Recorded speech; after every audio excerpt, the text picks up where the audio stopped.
তিস্তার ঘাট এবং জল্পেশ মন্দির পরিদর্শন করলেন জেলা প্রশাসন।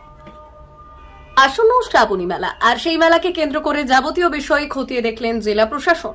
শুক্রবার জেলা প্রশাসনের পক্ষ থেকে তিস্তা নদীর ঘাট পরিদর্শন করলেন, এরপর জল্পেশ মন্দিরের সমস্ত বিষয় পরিদর্শন করলেন।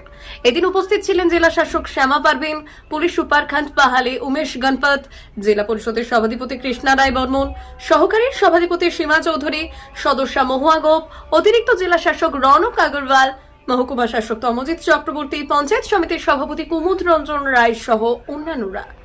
শ্রাবণী মেলার প্রতি রবিবার এবং সোমবার মন্দির চত্বরে ব্যাপক ভিড় হয়, তাই আগে থেকেই তৎপর রয়েছে জেলা প্রশাসন, আর সেই কারণেই এই পরিদর্শন বলে জানা যায়। নদীর ঘাট থেকে শুরু করে মন্দির চত্বর সমস্ত কিছু খতিয়ে দেখলেন প্রশাসনের আধিকারিকরা। নিরাপত্তার বিষয়টি খতিয়ে দেখতে এদিন হাজির ছিলেন জেলা পুলিশ সুপার। প্রশাসন সূত্রে জানা গিয়েছে, এবছর মন্দিরে প্রবেশের জন্য টিকিট মূল্য 50 টাকা করা হয়েছে। সাধারণ এবং ভিআইপি বলতে কোনো কিছু থাকবে না। এছাড়াও টিকিট কাউন্টার মন্দির চত্বরের বাইরে রাখা হবে বলে জানা যায়। এদিকে নিরাপত্তার জন্য অতিরিক্ত পুলিশ, সিসিটিভি ক্যামেরা, ঘাটে থাকবে সিভিল ডিফেন্স ভলেন্টিয়ার, স্পিডবোট, মন্দিরের নিজস্ব ভলেন্টিয়ার থাকবে। ফলে সুস্থ এবং স্বাভাবিকভাবে আসন্ন শ্রাবণী মেলাকে সম্পন্ন করতেই শুক্রবারে এই পরিদর্শন বলে জানা যায়। জলপাইগুড়ি থেকে কনক অধিকারের রিপোর্ট, পুরুলিয়া টুডে।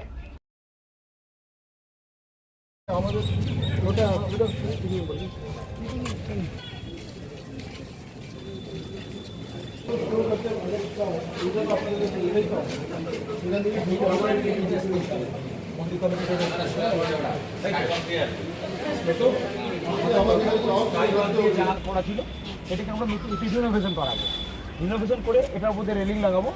আর আগে যে তিনটে সিট করা আছে সেই প্রত্যেকটা ফ্যামিলিতেই একটু এডুকেশন আছে। 1 2 3 হ্যাঁ পাঁচটা আর একটা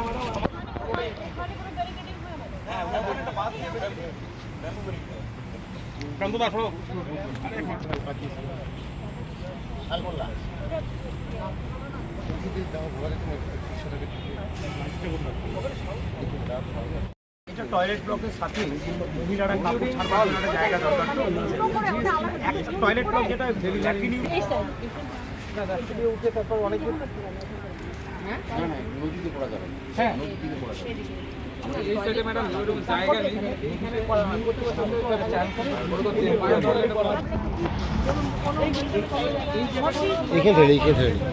হ্যাঁ ম্যাম